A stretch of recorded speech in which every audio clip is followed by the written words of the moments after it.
대박이다. 충남에? 잠수함이 강릉 떴고요. 96년도.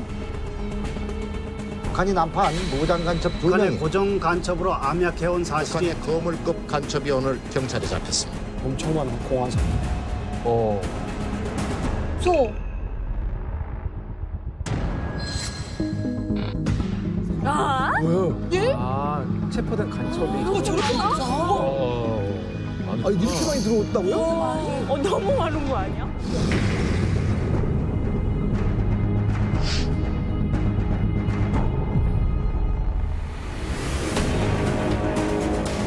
우리 주변에도 있다는 거잖아.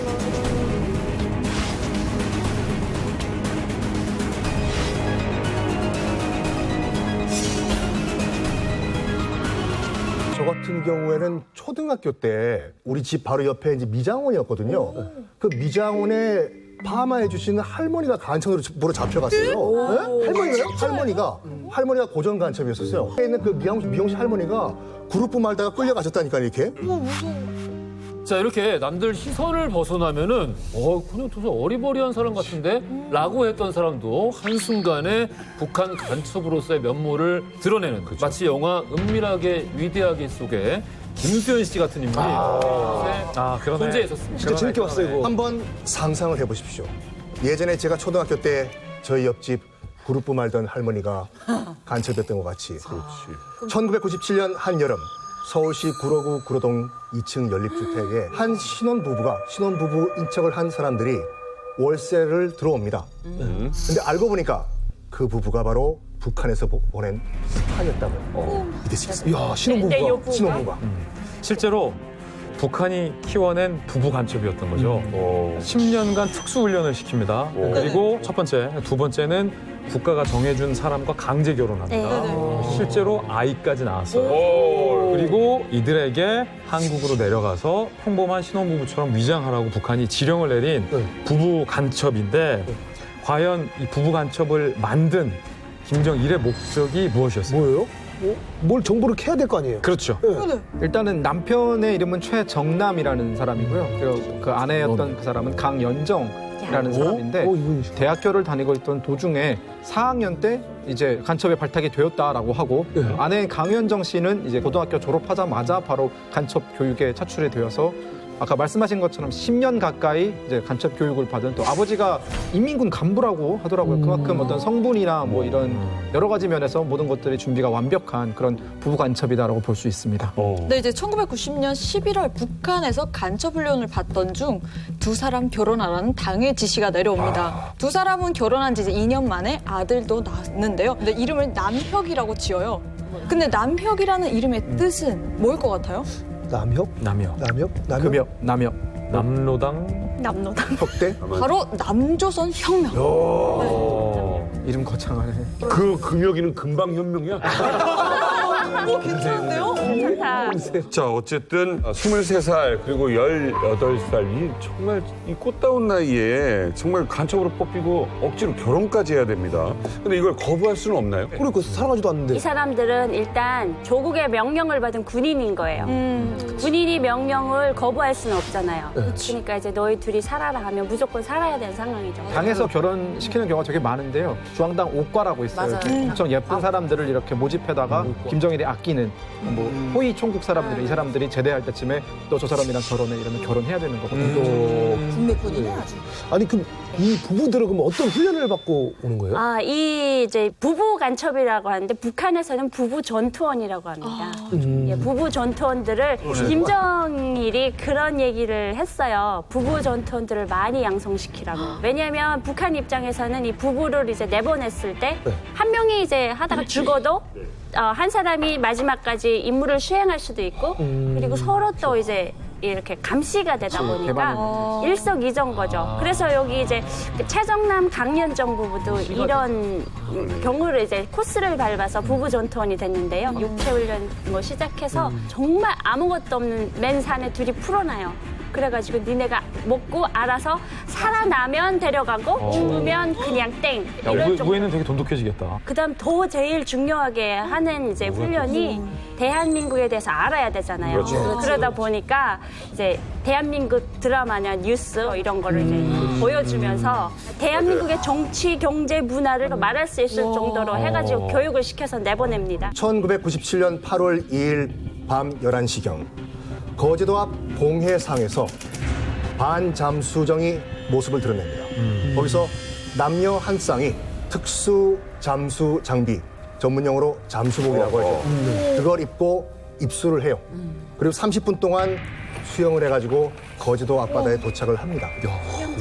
근데 문제는 뭐냐면 잠수함을 타고 거제도 앞바다까지 왔는데 왜 우리 해군은 그걸 말을 못했어요? 그러게 왜 못 봤어요? 안 보였나? 그때 거제도 해안에는 외부에서 오는 선박들을 탐지하는 레이더 기지가 있었대요. 그럼 잡아야지. 그런데 이 잠수함에다가 얘들이 이제 스텔스 물질을 발라놔. 당시의 기술로는 우리가 그걸 탐지할 수가 없었다고 그러더라고요. 97년인데? 예. IF라서 그랬나? 그럴 수도 있겠다. 그래서 못 쏴가지고. 간첩 맞아. 봐봐, 순간순간 바뀌니까. 순간 내가 생각지도 못한 얘기를 하잖아. 쏴가지고. 그래서 이 부부가 내렸잖아요. 그래. 이들에게 뭐가 있었냐? 권총 2자루, 그다음에 북한에서 받은 공작금 그때 당시 3천만 원. IMF 3천만 원? IMF 3천만 원. 아파트 그리고 값인데? 대한민국 그때인데. 주민등록증과 경찰 신분증까지. 위조겠죠. 대박이다. 아니 그러면 이 10년이나 빡세게 훈련했잖아요. 그럼 어쨌거나 북한에서 그럼 엄청난 임무를 줬겠네요? 첫 번째 미션. 첫 번째 미션. 슈퍼 옥수수 씨앗을 가져와라. 문익점이야? 뭐야? 아니 그냥 달라 그러지. 근데 당시에는 그게 너무 중요한 문제였던 거예요. 왜냐하면 그때 당시 옥수수 박사라고 유명한 교수님 계세요. 경북대학교의 김순건 박사님. 이 김순건 옥수수 씨를 심으면 수확량이 2배예요. 당시에 뉴스에서 봤던 기억나. 슈퍼 옥수수. 최근까지도 간첩 확인할 만하다, 야. 그래. 그런데 그때 재밌었던 건 그때 당시에 김순건 박사 개발했던 옥수수는 사료용 옥수수였어요. 이게 좀 서글픈 건데 북한은 그때 당시에 식량난이 너무 심했기 때문에 사료가 어딨어. 사람용과 사료용을 구분한 형편이 안 됐던 거예요. 일단 사료용이라도 갖고 와서 심어서 경장량 2배, 3배, 4배 하는 게 북한 입장에서는 굉장히 절실했던 거예요. 그래서 두 번째 임무는 뭐였나요? 두 번째 임무는 배신자 황장엽이 어디 사는지 주소를 알아오라. 끔찍해. 그래서 그때 경호원님 오셔가지고 절대 안 들키게 막 이렇게 하신다고 그랬어요. 맞아. 안 가. 그래서 안가를 둔 거죠, 우리가. 2003년부터 2009년까지 황장엽 선생님의 근접 경호를 했었고요. 안가라는 곳은 따님도 몰랐다는 게 사실이에요? 예, 아무도 몰랐죠. 거기는 노출되면 안 되는 그런 가오기 때문에 노출될 겁니다. 또 다음 임무. 세 번째 미션도 황당해요. 뭐예요? 남조선의 버스 운행표, 비행기 시간표, 그리고 대한민국의 전자 주민등록증을 가져와라. 이거는 시간 알아서 뭐 하려고 그러는 거예요? 북한에서는 당시까지만 해도 쓰던 교통 시스템이 다 사회주의적이라 굉장히 낙후한 것들이에요. 근데 한국에서 당시 국내 비행장 생기기 시작하고 막 고속열차가 생기고 정말 교통이 정말 완벽하게 깔리면서 북한 입장에서는 한국의 저러한 교통에 대해서 좀 배우고 싶다는 생각도 있었을 것이고 철도에 대한 시간표는 유사시에 철도 하나하나 폭파시키면 사실은 마비가 될 나도 수 그래. 있거든요. 비행기를 폭파한다든가 납치한다든가 이거는 정보를 이용하자고 하면 그리고 그 당시에 1990년대 어떤 사업이 있었냐면은 전자 주민등록증 사업이라 그래서 등초번, 운전면허증, 심지어 의료보험증, 인감까지 집어넣자라는 이런 게 있었는데 이게 이제 실현이 안 된 게 당신은 몰랐지만 지금 굉장히 민감한 게 개인정보잖아요. 이거를 이 안에 담는 거. 그래서 결국 실현이 못 됐죠, 이게. 비슷하게 우리 군이 이제 군복을 바꿨잖아요. 그러면은 얼마 안 있어서 북한의 그 군복이 다 넘어가. 저는 아직도 그래서 대한민국에 암약하는 간첩들이 굉장히 많다. 저는 거기서 느꼈어요. 있어요. 그런데요, 여기서 궁금한 게 있습니다. 이 사람이 또 이제 뭔가를 또 이제 준비한 이유가 있을 거 아니에요. 지금 임무 3가지 나왔거든요. 네. 3가지가 끝이에요? 아니요, 하나 더 있습니다. 이게 사실은 그때 당시에도 많은 국민들이 깜짝 놀랐던 사건이었고 뭘까? 부부로 위장한 간첩에게 김정일이 특별히 내린 지령인데 서울의 지하철을 마비시킬 방법을 다 줬어요. 야, 지하철 사실 수백만 명씩 타잖아요. 사람들이 얼마나 많은데. 그러니까 사실은 이게 진짜인 거예요. 위조 주민등록증 가져와라. 서울의 지하철을 마비시킬 방법을 가져와라. 이게 사실 진짜인 거죠. 서울 지하철을 마비시킬 방안을 찾으라는 김정일의 지령. 자, 이게 소설 같은 이야기로 들릴 텐데 하지만 김정일에게는 너무나 당연한 지령이었습니다. 이미 서울 지하철에 10년 가까이 근무하고 있던 북한 간첩이 있었기 때문에. 우리 철도청과 서울 지하철 공사에 공무원으로서 일을 하면서 고정간첩으로서 암약을 했던 심정웅이라는 고정간첩이 있었기 때문에 가능했는데 대한민국 사람? 우리나라 사람이에요. 서울 김포에서 태어났어요. 김포에서 태어나가지고 근데 어떻게 간첩? 이 사람이 중학교 때 북측으로 전향을 해버립니다. 어떻게 중학교 때? 오촌 당숙이 벌써 북한을 여러 번 갔다 왔던 고정 간첩이었어요. 삼촌이 설득을 한 거죠. 영향을 받았나요? 그래서 삼촌과 함께 월북도 해요. 갔다가 다시 돌아와가지고 어떤 지령을 받고 내려오냐면 조국 해방 전쟁이 다시 일어나면은 철도가 정말 중요하다. 철도를 파괴하기 위해서 네가 준비를 하고 있어라. 해가지고 중학교를 졸업하자마자 교통고등학교에 들어가요. 철도에 대해서 배우는 거죠. 준비를. 그리고 졸업을 한 다음에 철도청에 취직을 해요. 야, 영화 같다. 철도청에 취직을 하다가 다시 지령이 또 내려와요. 지하철이 중요하다. 그래서 1984년에 서울 지하철 공사에 취직을 하는데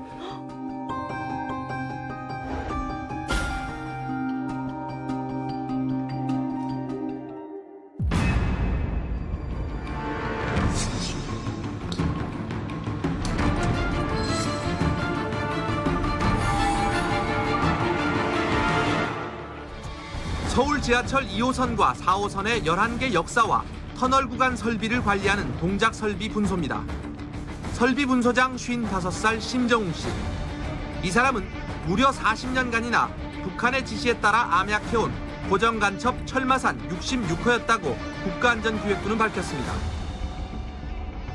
설마 했는데 사실을 밝혔으니까 이 행위를 좀 믿기지 않고. 심 씨는 특수부대 장교로 근무하는 아들로부터 폭발 관련 재료와 장비까지 가져오게 한 뒤 은닉해온 사실도 드러나 충격을 더해주고 있습니다.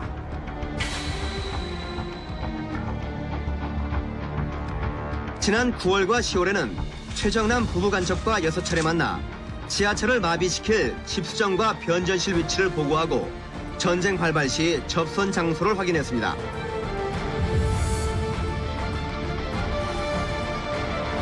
지하철의 철로가 침수되면 지하철을 운행할 수가 없어요. 그렇지.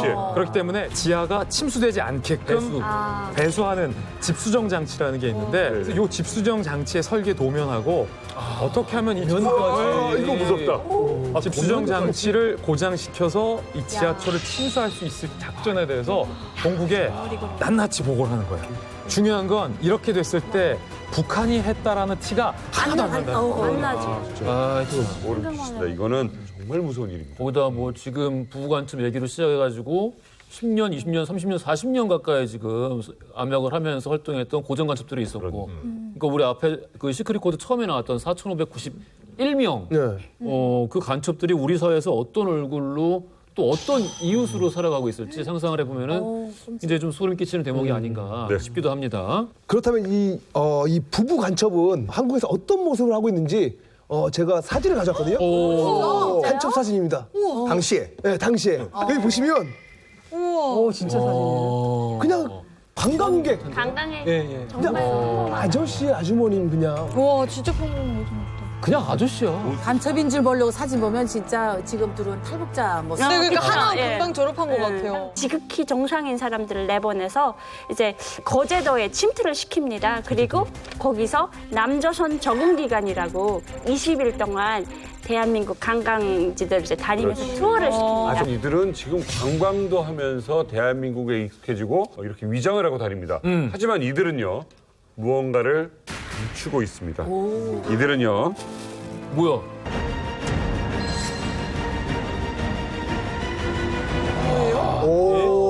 공구통 안에 있구나. 권총. 소음기까지 달았네. 이건 뭐예요? 화장? 립스틱. 립스틱. 한국에도 많은데? 그리고 만년필. 만년필. 무서워. 그리고 그건 뭐지? 기밀 문서?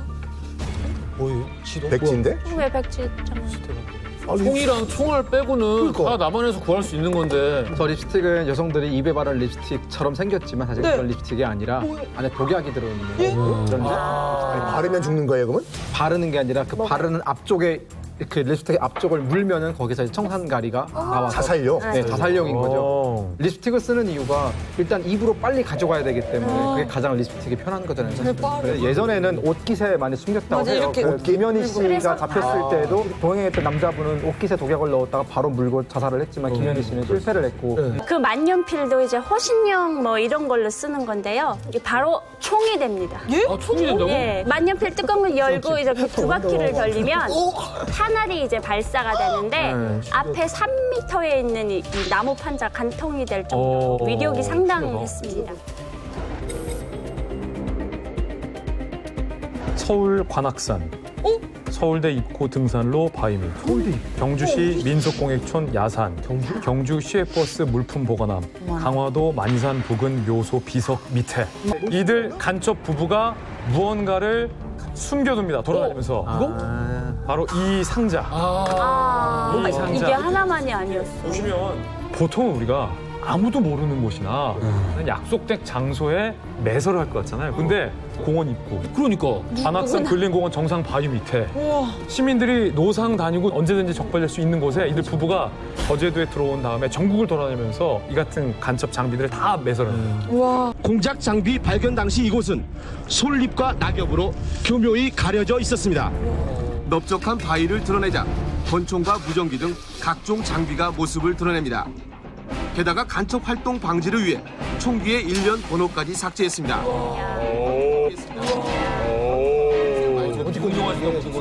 은색 만년필로 보이는 독침 속엔 치명적인 독약이 들어있어 인체에 대고 뚜껑을 누르면 사람은 즉사합니다.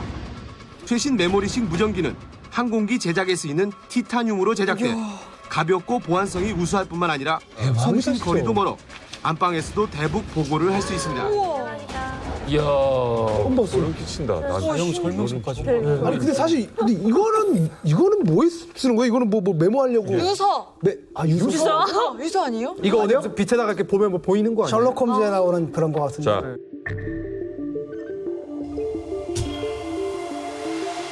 제가 준비했습니다. 뭐예요? 북한 간첩들이 사용했던 무기, 약물이에요, 이게. 이거를 종민 오빠가 한번 그 종이에 뿌려보세요. 아 제가 까매요. 뭐야? 까매요. 야, 지금 뭘 소리예요? 급하게. 까매요. 까매요. 나골 나온다. 어머, 글 난다. 대박. 나골 나온다. 어머, 글 난다. 대박. 이렇게 만반의 준비와 함께 본격적인 활동에 나선 부부 간첩. 그런데 한국에 온 지 단 3개월 만에 발각이 되고 맙니다. 만반의 준비라니요. 정말 어설픔의 극치였습니다. 이 부부들이 뭘 했냐면은 일단 거제도에 도착을 했잖아요. 다음 지령이 이제 마금 산온천. 이제 그걸로 가라라는 지령을 받았나 봐요. 버스를 탔습니다. 버스를 탔는데 돈 1,000원을 내요. 냈는데 2명 요금이 960원이었어요. 그러면 40원을 거슬러 받아야 되지 않습니까? 그렇죠. 거슬러 받는 방법을 몰랐던 거예요. 아니 서 있던 거죠. 옛날에 어떻게 했지? 돈통 있었나? 옛날에 이렇게 돈을 돈통. 지폐를 넣으면 넣으면 운전사가 찍 하고 근데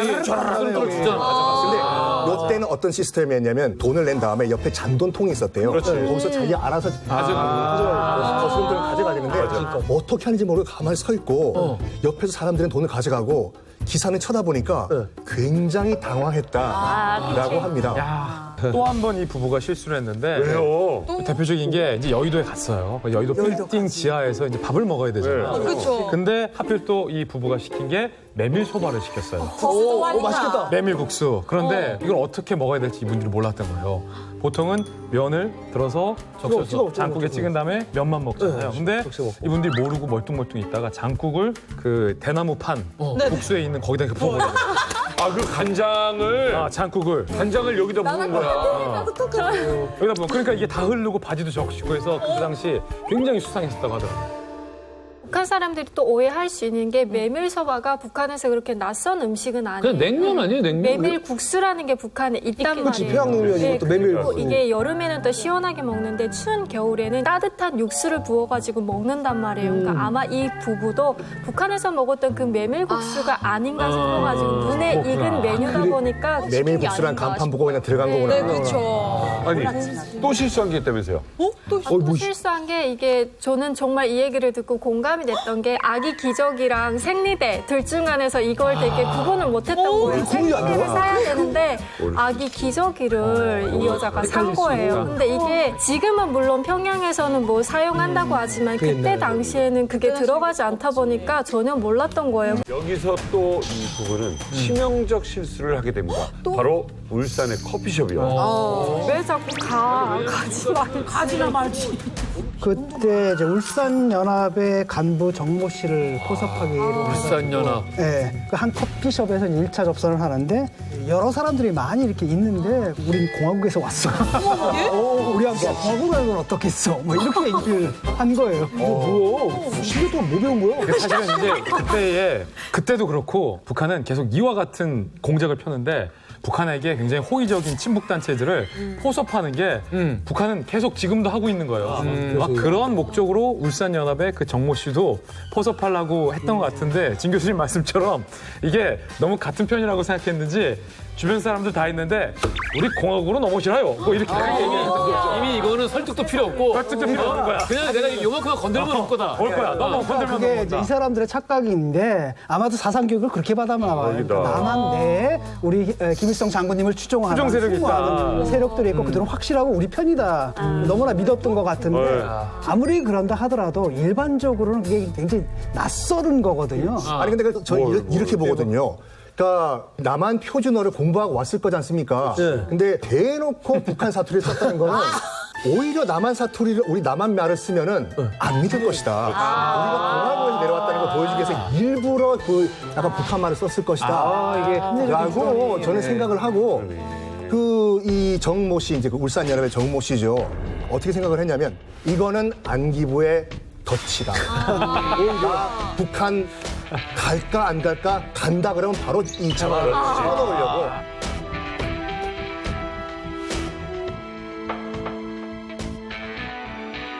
그래서 서울에 올라가요. 정모 씨가 왜 올라가가지고 기자회견을 엽니다. 기자회견을 열어요. 뭐라고요? 내가 아무리 봐도 안기부의 공작에 걸린 것 같다. 안기부에. 이게 기자회견을 하는데 안기부 입장에서 또 황당한 게 우리는 그런 적 없는데.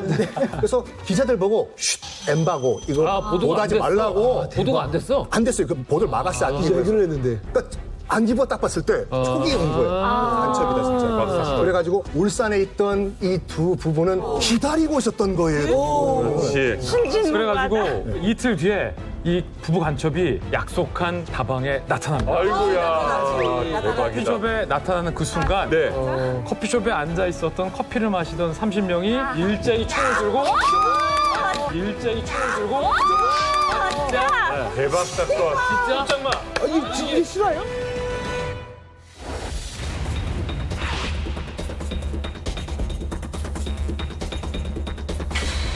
잡혔네. 3개월 만에 잡힙니다. 이번에 붙잡힌 최정남, 강현정은 국내에서 체포된 최초의 부부 간첩입니다. 북한에 남혁이라는 5살 난 아들을 두고 있는 이들은 북한이 최근 양성하고 있는 이른바 새세대 엘리트 공작원입니다. 서울 구로동에 월세방을 얻은 뒤 본격적인 활동에 들어갔습니다.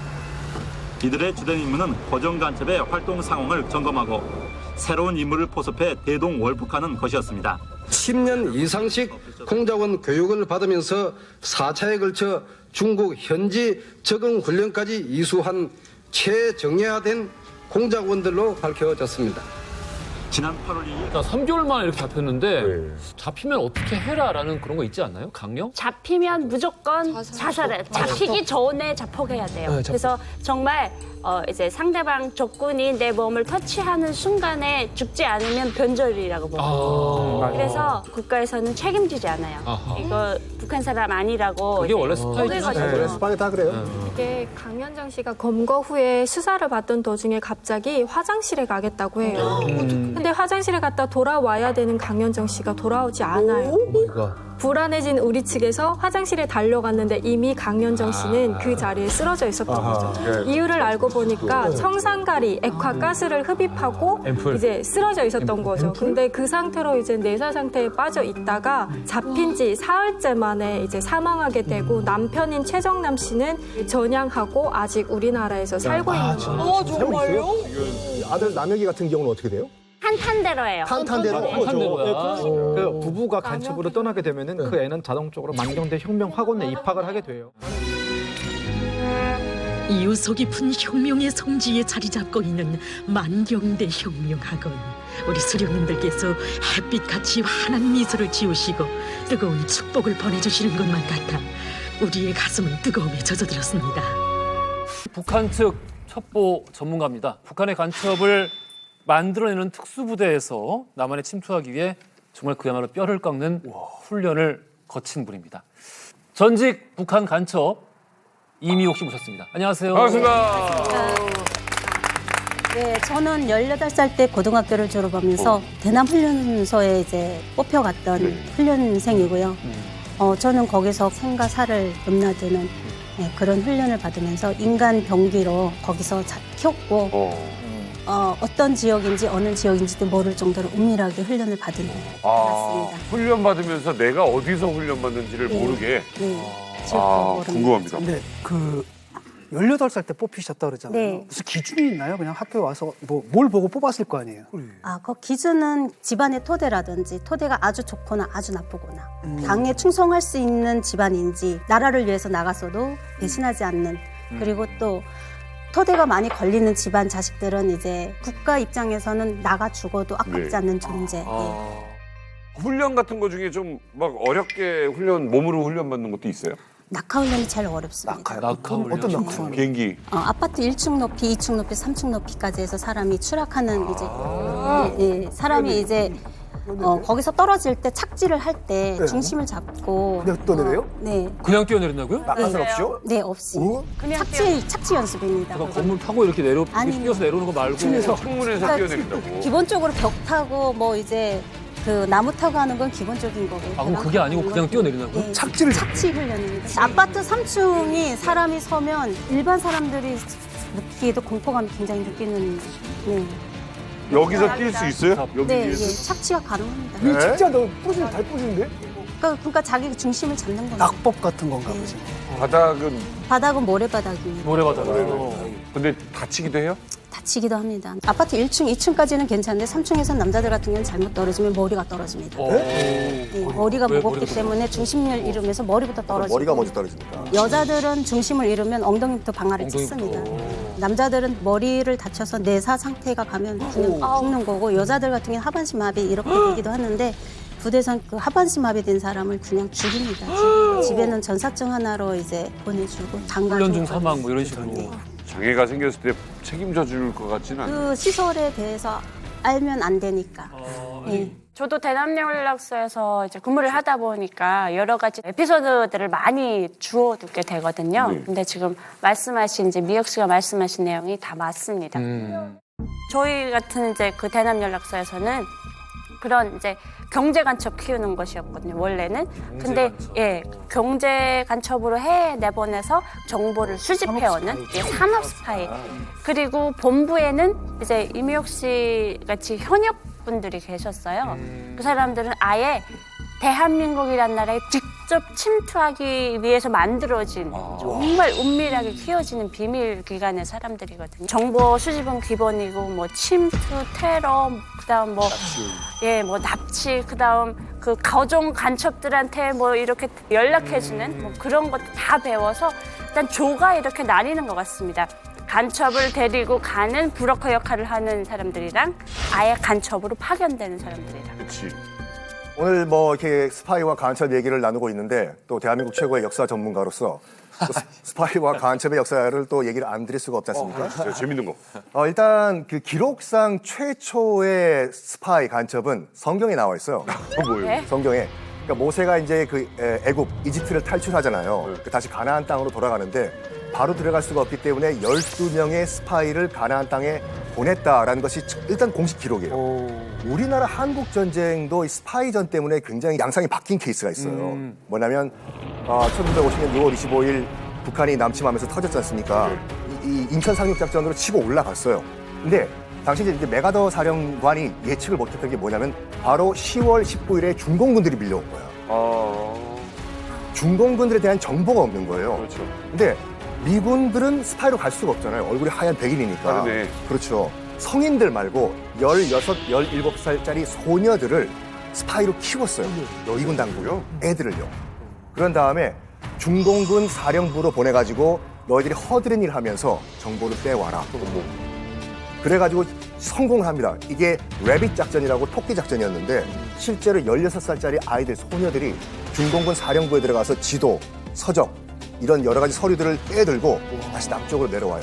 그래서 유엔군이 반격을 하면서 서부 전선에 있던 중공군이 괴멸을 당하는 일이 있었습니다. 와, 이것도 첩보네요. 첩보죠.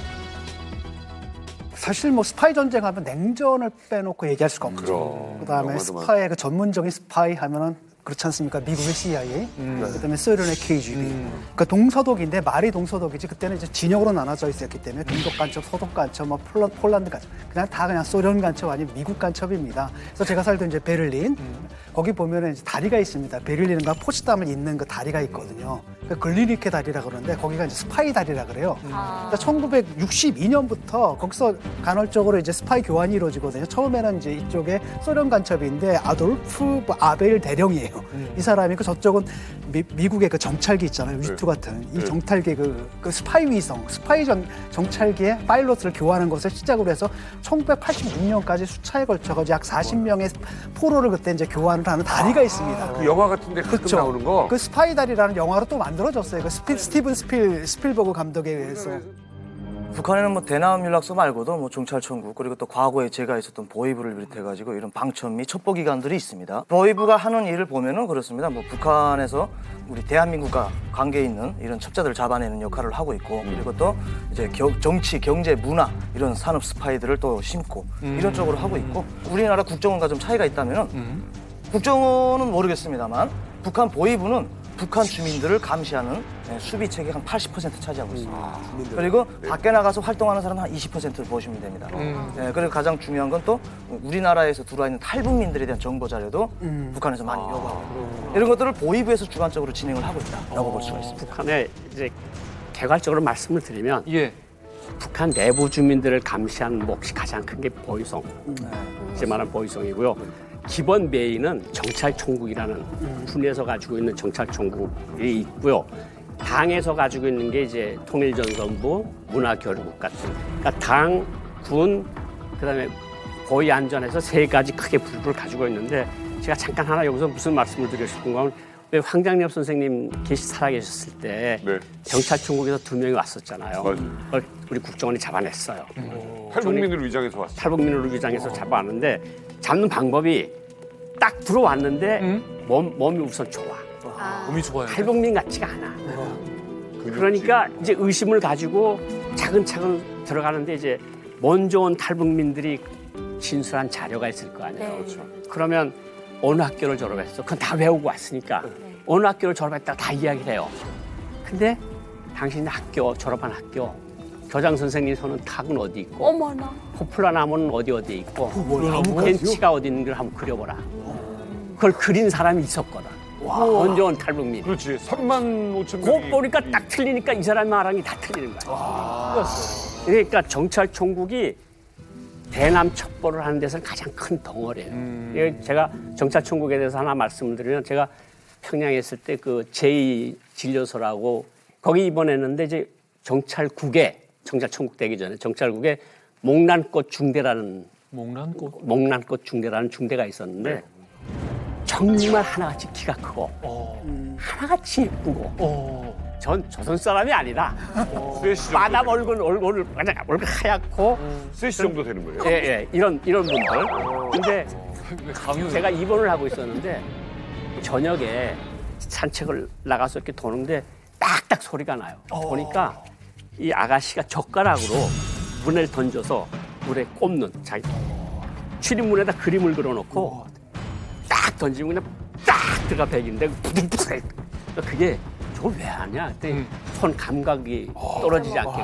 그러니까 그 친구들은 한국에 와서 누구를 죽여야 되는데 무기를 못 가지고 들어오니까 숟가락이건 젓가락이건 못 쥐어 있는 게 다 무기인 거야. 여기 딱 들어가면 그냥 뚝 들어가는 거야. 우와. 딱 그런 거 보고 와 진짜 대단하다 경찰청국. 네. 본인 이름을 불리면서 뭐 계급장 있고 그렇게. 저희는 그 부대에는 개개인이 다 훈련 받을 때 저희는 고구를 씁니다. 네. 그래서 고구를 쓰면 상대방의 이 이미지를 몰라요. 저희 부대는 한 20-30명 정도? 30명 안 되게 이제 훈련을 받고 있었는데 남녀가 같이 받고 있었고 거기서 이제 다 암호명. 암호명을 줘요? 네. 거기서는 저는 장미로 불렸는데 이제 장미 들국화, 뭐 한강, 뭐 이런 기러기 뭐 이런 식으로 이제 나가서도 쓸 수 있는 암호명을 줬었고 저희는 새벽 4시 반에 기상을 하고 어우 너무 일찍 일어나네요. 새벽 4시요? 4시 반에 기상을 하고 1시간 동안 운동을 몸풀기를 합니다.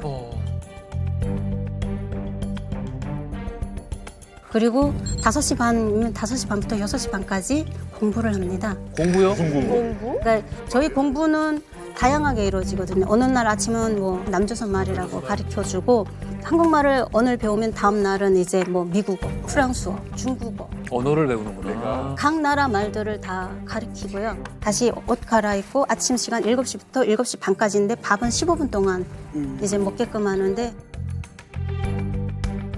그건 교관의 마음이에요. 주어진 시간은 15분인데 어떨 때 들어서 5분 내로 밥 먹어 뭐 이렇게 되거든요. 그러면 30명이 같이 먹어요? 네. 밥 먹을 때는 근데 얼굴을 볼 수 있겠네요. 얼굴을 다 쓰고. 얼굴을 쓰고 먹어요, 밥을? 그리고 서로 이제 대화를 못 하게 해요. 저희는 서로의 얼굴을 못 보게 해요. 밥 먹고 이제 다시 집합을 해가지고 훈련을 해요. 네, 그때부터 이제 배낭과 총을 메고 이제 먼저 행군을 먼저 시작하기도 하고 그 행군이 끝나면 이제 각종 훈련 이제 밧줄 타고 절벽 오르기도 하고 이제 맨몸으로 이제 건물 올라타는 것도 해야 되고요. 뭐 사격은? 사격은 기본입니다. 아 기본이에요? 하루에도 뭐 오전 한 번, 오후 한 번, 저녁에 한 번 이렇게 실시할 정도로 어두울 때도 사격 훈련을 해요. 뭐 권총도 하고 장총도 하고. 네, 여러 가지 총.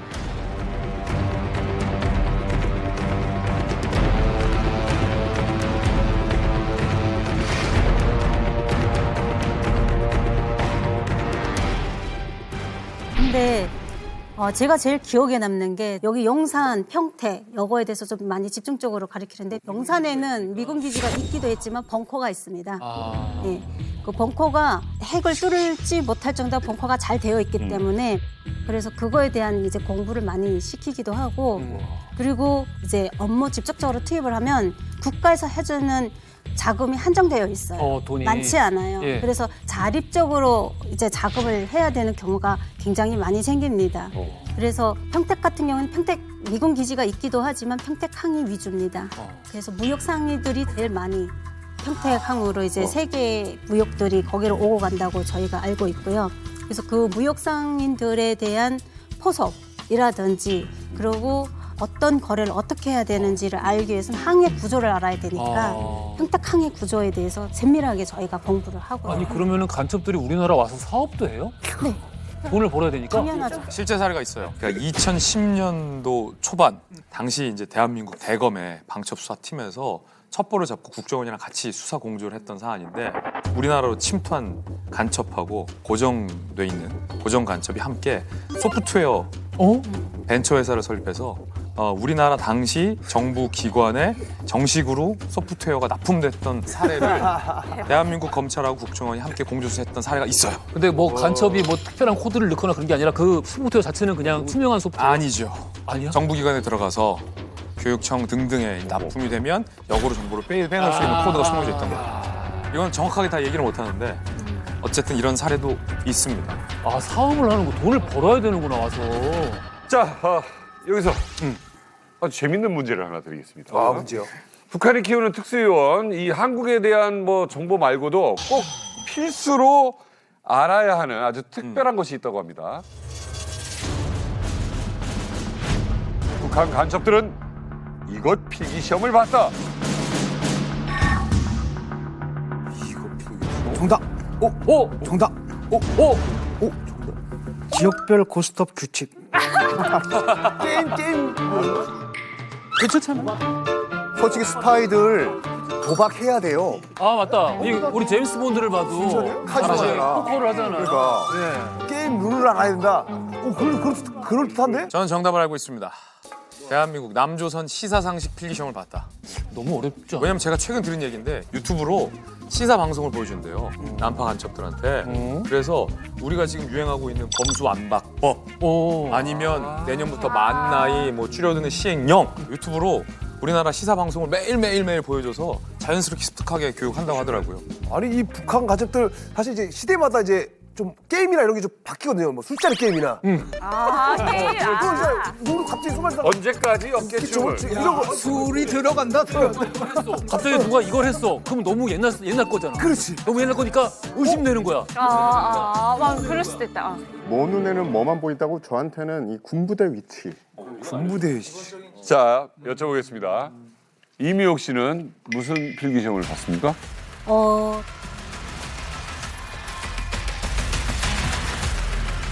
야동이 있어요.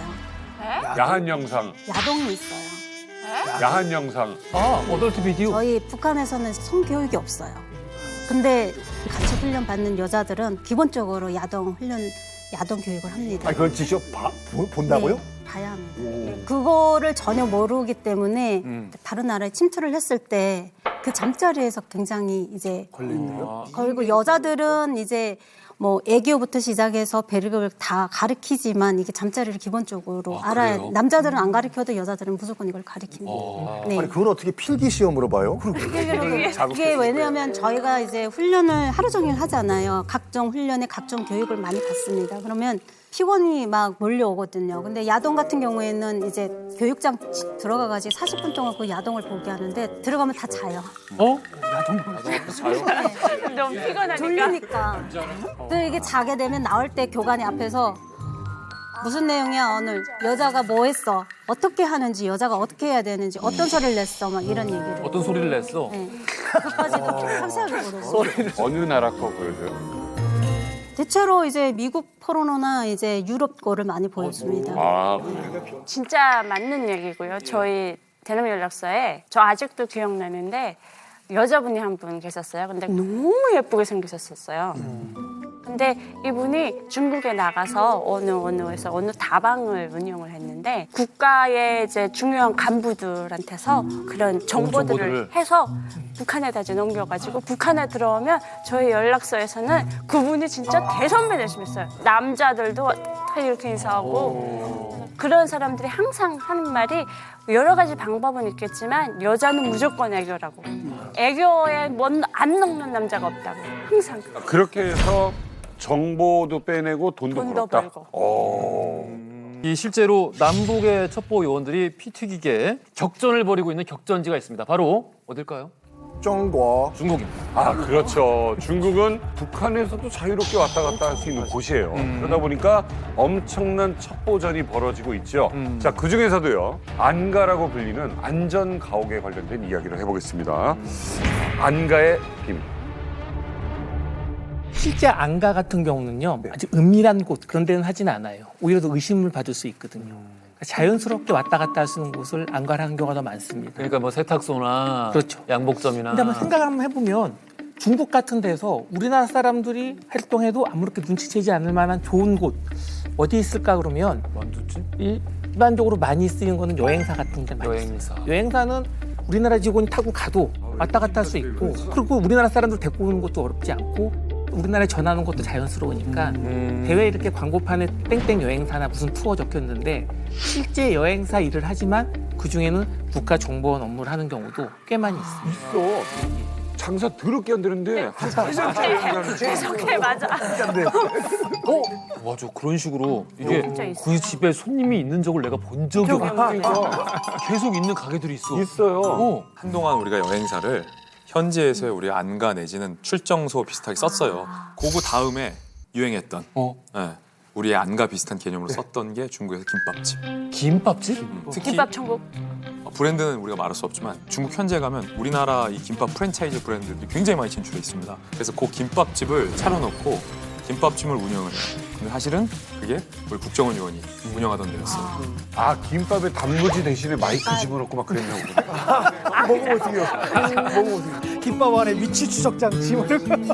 정상적인 김밥을 팔아요.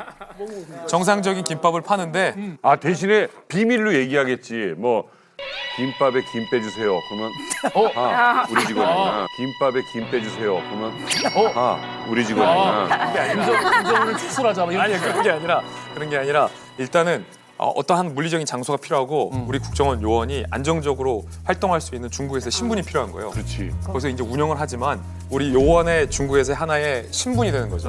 그러면서 거기가 약간 국정원의 어떤 출장 사무소 역할을 했었는데 요것도 사실은 그러니까 여행사 다음에 이런 분식집. 안타깝네. 요것도 지금 이제 지난 버전. 근데 반대로 그러니까 북한 보위부 요원을 우리가 중국에서 만나는 게 어렵냐? 굉장히 쉽게 만나요. 의외로. 뭐 멀리 갈 필요도 없는 것이 이제 베이징 가면 베이징 왕징이라고 코리아타운 있거든요. 식당 들어가죠. 한인 식당. 거기 손님 가운데 10명 중에 1명은 보위부 요원이에요. 아주 대놓고 잘 사는 무슨 주재원, 상사 주재원들의 자녀한테 접근을 해요. 납치하려는 것이 아니라 북한 관련 이제 투자를 이제 유일하기. 저희 너희 아버지 잘 산다면서 북한에 투자할 수 있는 좋은 기회가 있는데 이번에 이 아저씨가 연결시켜줄까? 그런 경우가 상당히 비일비재하다고 해요. 뭐니 해도 이제 북한에 가옥하면 북한 식당이 아마 1순위일 거예요. 이야기 많이 나왔죠. 그렇지. 저희 식당 같은 경우에도 캄보디아란 그 동남아에 그 연맹이 있더라고요. 연맹. 예, 연맹이 이제 있어서 그냥 1시간 안에 다 날아올 수 있는 거리에 있어요. 그래서 저희 식당이 항상 모였고 서빙하러 딱 들어가면 딱 입을 닫고 가만히 있다가 나가면 또 웅성웅성하고 자기네끼리 비밀 회의를 엄청 많이 했는데 비밀 회의가 아니라 그냥 내욕을 하고 있는 건 아닐까요? 그럴 수도 그럴 수도 있잖아. 쟤뛸 것 같아. 막 안 갔어야 하셨는데 동북 삼성은 남북한 첩보 무대입니다. 이거 얘기 좀 해주세요. 그러니까 2000년대 중반에 무슨 일이 생겼는가 하면 김정일이 중국 대사관을 처음으로 가요. 그게 신문에까지 크게 나왔어요. 그게 왜 갔는가 하면 중국에 있는 안전부가 너무 활발하게 간첩 활동들을 하거든. 남북한이. 그러니까 그거를 안전부가 가지고 있다가 한 20-30명이 잡혀간 거예요. 30명? 경찰국, 경찰청국, 뭐 많겠지. 당에서 나간 거, 보위부에서 나간 걸 이제 너무 활동을 지나치게 한다고 생각하는 사람을 잡아간 거야. 그러니까 김정일이가 급하니까 대사관에 가서 대사를 만나서 빌었어요. 살려달라. 어머. 그러니까 중국이 뭐 조금 대답을 안 하니까 정 그러면 우리도 평양이랑 신의주에랑 들어와 있는 사람들 칠 수가 있다.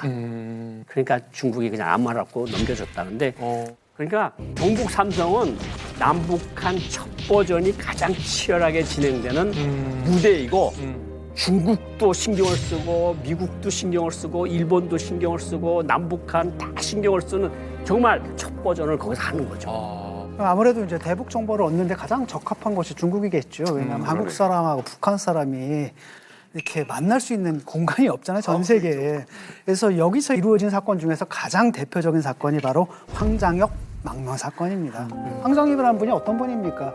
그러니까 국가 이데올로기잖아요, 주체 사상. 그 주체 사상을 만든 분을 중국에 있는 그분을 접촉을 해가지고 한국으로 데려온 사건이죠. 가장 대표적인 사건이죠. 그래서 이렇게 폐쇄된 북한의 정확한 정보를 파악하기 위해서는 이 어떤 영상이나 신호, 도청 이런 것보다는 역시나 휴민트를 활용한 정보 확보가 가장 중요하다.